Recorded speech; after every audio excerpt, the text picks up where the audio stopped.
Ministry Monday, I'm speaking to Kevin Purcell. Hi, Kevin. How are you? I'm good. How are you, Amanda? I'm well. I'm well. So, to the listeners who are listening who may not know who you are, would you mind just giving a little bit of background on yourself? Sure. I would say primarily I'm a pastor. I'm the pastor of High Peak Baptist Church in Valdez, North Carolina, which is kind of in between Asheville and Charlotte, if you know that area. Mhm. And we've been here for about 14 years. And as well as that, I've done a lot in technology. Uh, as a sidelight, was a blogger for Gotta Be Mobile and Notebooks.com, which is a secular mobile centric website, and did that for about 8 years. And then also I've written for various Christian computing organizations, starting with Christian Computing Magazine, which was one of the earliest, but is now gone.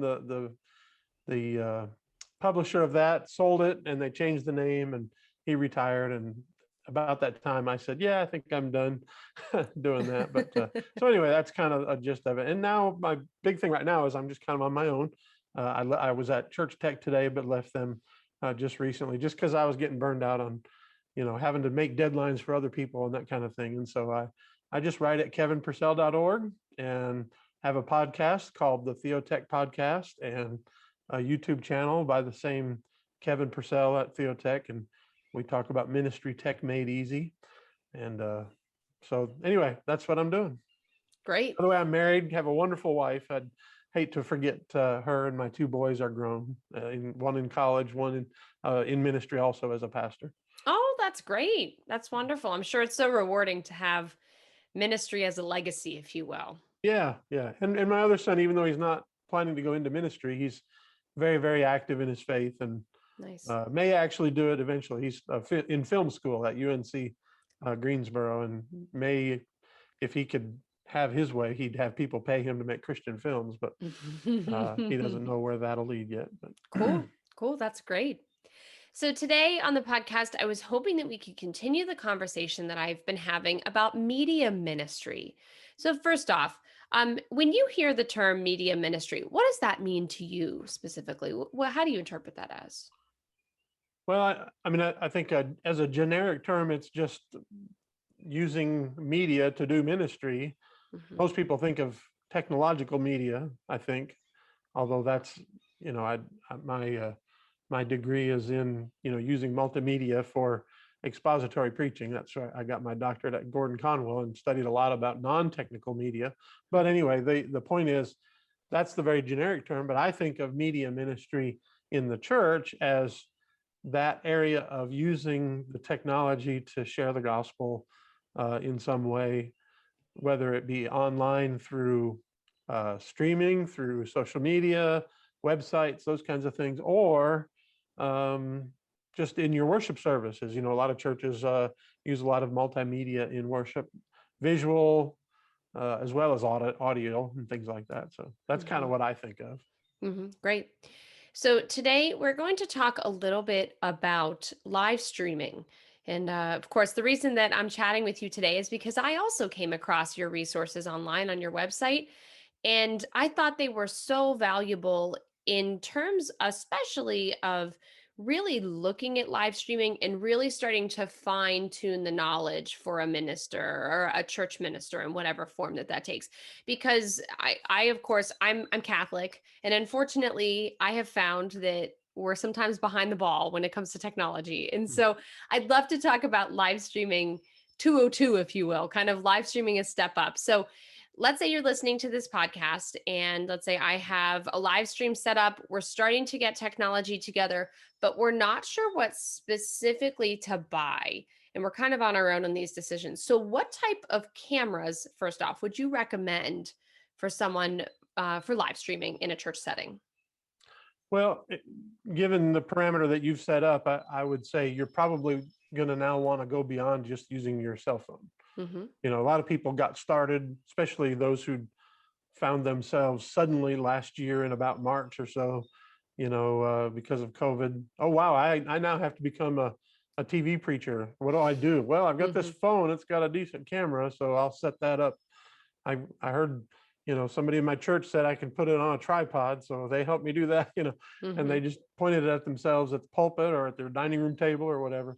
You're probably going beyond that, I would assume, right? Yep, exactly. Yeah. So this conversation, I think, also is for maybe people who are listening who started there, maybe due to budget or due to urgency, like you've alluded to. Right. So yes, exactly. So we've been live streaming. Maybe it's been a little lower tech. Maybe we want to do a more permanent installation or something a little bit more higher tech. Well, this is one of those questions you get asked. I've had lots of people ask me this question, just ministers in my area, and you kind of have to answer some questions first before you take that next step. For example, Mac or PC. Okay, and that actually changes the conversation a little bit, because I think software might be a more important designation first. On my website, I did a series last year and then updated them this year.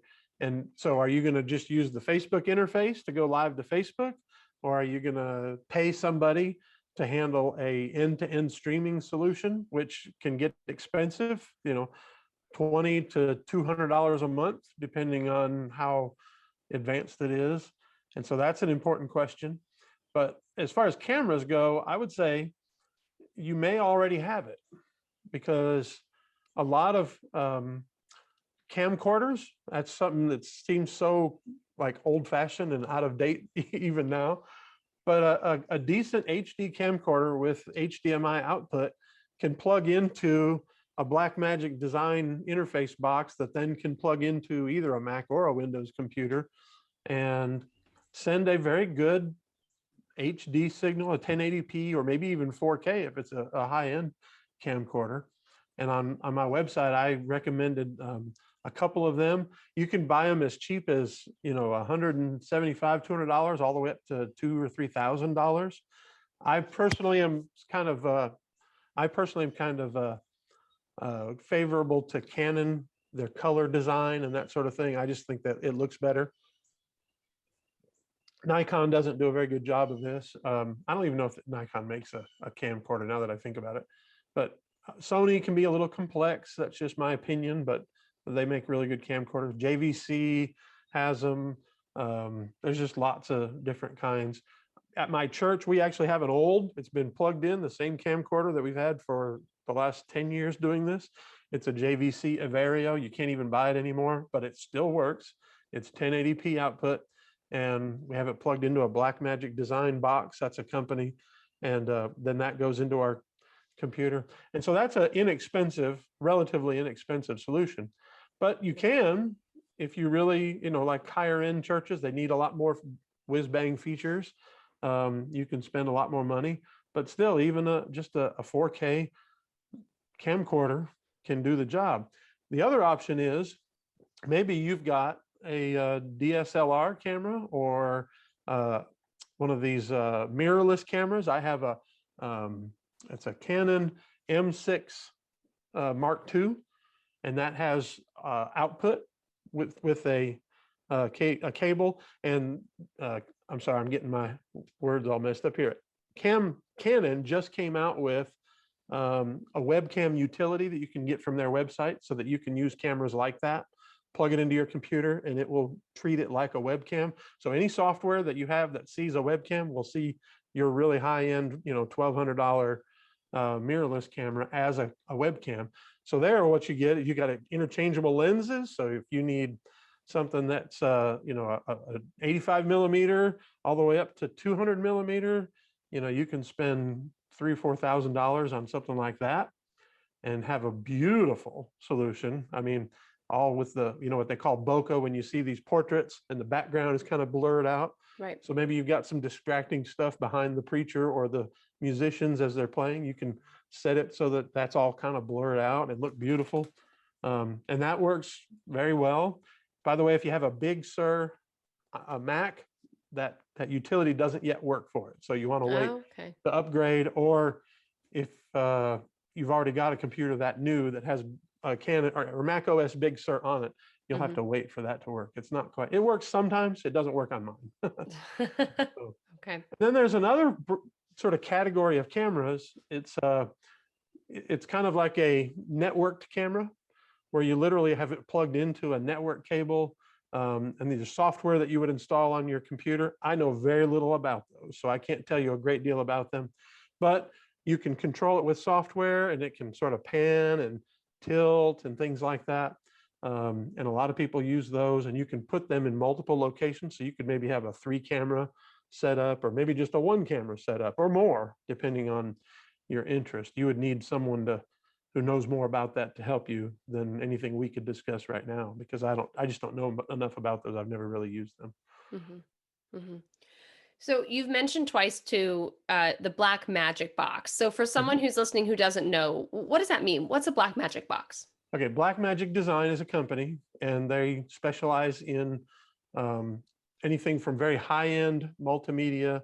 You know, your local television station will probably have some Black Magic Design equipment, all the way down to something simple that, you know, these kids who are streaming their video games might have this little box. And what it is, it's a little box, maybe about that big. You know, for those who are listening to this, you know, maybe like the size of a deck of cards, I guess Mm-hmm. would be a good way to say it. And you plug in an HDMI cable from your camera into that, and then that will then plug into your computer with a USB cable, and you'll put a driver software, some little piece of software that Blackmagic Design makes for it, and that converts the signal from HDMI to a signal that the computer sees through the USB, so that it can send it out on the internet as if it was a webcam, like it was your Logitech webcam. Because the signal coming out of most cameras, now some cameras are adding this, but most cameras today don't have this capability built into the camera, like your Logitech webcam does. Most of them don't have that. And so you need that little interface. There's other ones. There's Elgato, Elgato. Mm-hmm. I always thought that was a weird name. It's Spanish for the cat. Mm-hmm. Why in the world they called their stuff that, I don't know, but it's interesting. They have one that's made, it's more of a consumer end product. We bought that first because it was cheaper. It just didn't work as well. But my son has one now, and his works great. So, you know, maybe it was just the one that we had. But they make it too. It's like $60, 60 or $80, something like that. So you do that. And by the way, there's another thing that you have to consider, and that is if you're in a church setting, Mm-hmm. and that is getting your soundboard connected to your computer. Because if you use the audio out of your camera, whoever's using the camera, if they're, you know, they turn to the sound guy and whisper, "Hey, turn that up," that's going to go out over the signal, over the stream, whether you're on Facebook or some other company's streaming. And so what you want is a dedicated connection that comes out of your soundboard and into your camera, into your computer, and you'll need a special kind of cable for that. And right off the top of my head, I can't remember what that's called, but if you go to kevinpurcell.org, I don't know if you'll share the link to my article that I I posted will. about this. Mm-hmm. It's in there. It's explained in there. So Yeah, I definitely will. I'll put that and lots of other resources that you and I will talk about in the show notes of this okay. episode, so everyone will be able to find it. So that's great. Yeah, it's such a good point too, that we have to, as music ministers, have to keep the audio in mind as well, because like you said, if we use the camera's audio on its own, it kind of picks up, for lack of a better term, like ambient noise Mm-hmm. or whatever it is Yep. in the room. So yeah, having a Coughing, things like that. Yeah. yes. And oftentimes, too, the preacher and the music will sound, depending on the acoustic, very reverberant or difficult to understand. Oh yeah, yeah. Um, so great. Yeah. So I'll And here's an definitely. important tip about, or an important point about streaming. As much as you focus on the quality of the video, you can sort of skimp on the quality of the video as long as your sound, your audio is superb. If your audio is very good, video like a 720p is going to be okay. You don't want to go down to VGA quality, 480 like some old camcorder. I don't even know if you could find a way to connect that to your computer, but in this day, but the audio is more important, and so that's something I'm sadly not as skilled and knowledgeable about sound systems and things like that as I am about cameras, but and other tech, but that's more important. And just think about yourself as you're watching something on the internet. When the audio starts messing up, you get frustrated. If the video is bad, you're like, okay, it looks bad, but I can still see it. It's okay. So. Right. Yeah, absolutely. Absolutely. So let's take it one step back. So we've talked about the cameras. We've, of course, alluded to the sound. We talked about Black Magic and how to get that to a computer. You've alluded now, of course, depending on which computer or what type of software you use, Mac versus Windows, it kind of opens up different options for your live streaming software. So would you mind giving a recommendation for live streaming software for either Mac or Windows?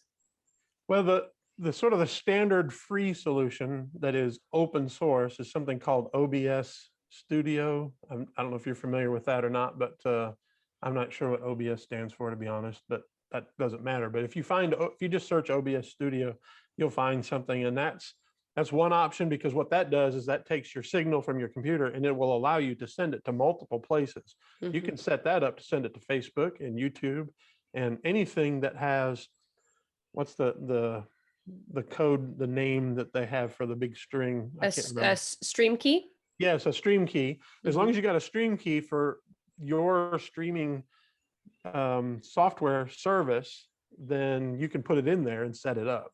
That takes some know-how. You're going to be relying on somebody who maybe has some knowledge that you won't have if you're not skilled in this, or some research. You're going to have to look that up. But a more simple end-to-end solution on a Mac is Ecamm Live. That's what our church uses. And we bought it before it was a subscription. So I'll tell you now, it is a subscription. You can use it for free. Not free, but let me think. Let me think about that. I'll just say this. We bought it before it was a subscription, and it was like $40 or $50. And so we're able to use it on our computer. If you can't do that, you may need us to pay the subscription, and it's like $20 a month or $30 a month, which isn't terrible. I just don't like subscriptions. Right. So Right. that's why we've never upgraded. The subscription adds some features, but Ecamm Live is simple, and it goes to Facebook easily, and it saves it locally, so that if you want to take the video or even just the audio and do something with that. For example, I take the audio out of that and I put it on. I have a sermon podcast where I Mm-hmm. just put the sermons out for our people and for anybody who wants to see it. And you can find that, the sermons at High Peak is what we call it. But that's I do that with that, and then we also record the whole audio onto a CD and give it away to shut-ins who we have given CD players to, so that they can listen to it, because they're not on Facebook or Right. anything during this time or anytime. Right. So Right. Ecamm is one of those. There are other services, and I mean, there's dozens of these now, so I really couldn't go through all of them. But one that I know of is if people use Proclaim software to do their to show their lyrics and those kinds of things. Mm-hmm. Proclaim has a solution that you can add some stuff to your service, and they'll do the streaming, both audio and video. Mm-hmm. And so sorry about that. The family's coming That's okay. That's all right. So that's another solution. There just are a bunch of those. Mm-hmm. And a good place to find a list of those is the website I used to write for, churchtechtoday.com. That website had an article. I think every year they did an article on the best streaming services. And so Okay, great. you'd be able to find one there from the last year or two. Great. Okay, good. All right. So as we wrap up, we have a lot of resources we're going to be sharing in the show notes. I'll find that I'll find that web page you just talked about. But I kind of hoped at the end here, if you wouldn't mind, I'd love to hear a little bit about your podcast, Theotek. So what's your podcast all about? Well, Theotek has been around for a few years, but we kind of went into a hiatus. Our guys, all of us kind of got burned out doing it. Mm-hmm. And if you know anything about podcasting, consistency is key. Right. And getting it restarted, we've been very inconsistent. But our hope and plan is, it's all about, my tagline is Ministry Tech Made Easy. Mm. And so it's anything from Bible software is kind of a love of mine as a pastor. I'm always, every week, I'm preparing 2 to 3 sermons and studying the Bible just on my own. And so we're going to talk a lot about Bible software. There's just 2 of us now on it every week. Rick Mansfield is the chief technology evangelist for Accordance Bible Software. He made the name up himself. They said, "What do you want to call yourself?" when they hired him. But anyway, he did that sort of tongue in cheek. But Accordance Bible Software it was one of the premier Bible software companies out there. I use Logos, and so we kind of both come at it from the two biggies. And we talk about that. We talk about we're both Apple users, and so we probably will talk a little bit more about Apple products than other things. I'm sure when Apple releases all their new stuff, we'll probably do a podcast about it. Our next podcast is going to be about tools and things that you can use to make yourself more productive as a minister. And so we'll talk about some software tips and some different things, ways you can use your iPhone better or your computer better, those kinds of things. And it's just all that stuff. Sometimes it's general tech that might appeal to anybody, but it's almost always with a sort of a bent towards ministers who are doing ministry. And so I'm a pastor. He used to be in ministry before he joined Accordance, and he kind of sees that as ministry too. So Great. And if someone was listening and they wanted to listen to your podcast, can it be found on Apple Podcasts and everything like that? Okay. Yeah, we use it with Apple, Google, Spotify. It's because we use Anchor. If you're not familiar, if you want to start a podcast, I think Anchor is the easiest way to get started. And so we use it. And so it sends it out to like 12 different places, or you can just go to kevinpurcell.org and you'll find a link to it there. Great. Okay. I'll put the link to that also in the show notes of this. Okay. So just in case anyone wants to listen, I know I will be subscribing, so I'll tune into your next episode. But Kevin, thank you for your time and your knowledge today on a topic that has become so pertinent for ministry and outreach, especially right now, as at the time of this recording, many of us are still very limited in how we interact with one another. So thank you for your time and your expertise today. Well, I appreciate it. Appreciate the opportunity to be here. Good to talk to you.